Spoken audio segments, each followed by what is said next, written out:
এই দেখুন মাছের ঝোল ফুটে গেছে, আলুগুলো ভালোভাবে সেদ্ধ হয়ে গেছে, দেখুন ভেঙে যাচ্ছে, একদম ভালো করে সেদ্ধ হয়ে গেছে। আমার কাছে কাশ্মীরি মির্চ ছিল না বলে আমি দিইনি, আপনারা অবশ্যই একটু কাশ্মীরি মির্চ দেবেন, তাহলে রঙটা কিন্তু আরও ভালো লাগবে। এবার আমি মাছগুলো দিয়ে দেবো। দারুণ লাগছে না দেখতে?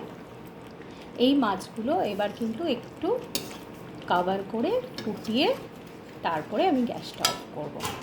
মাছটা আলু সেদ্ধ হওয়ার পরে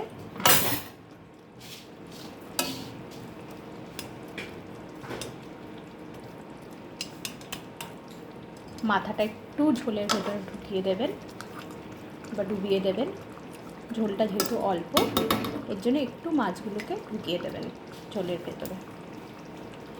এবার আমি এটাকে কভার করে আস্তে আস্তে দিয়ে রেখেছি, জোর আঁচ করলে কিন্তু আরও ঝোল শুকিয়ে যাবে। আস্তে আস্তে দিয়ে 2-3 মিনিট রেখে আমি কিন্তু অফ করে দেবো।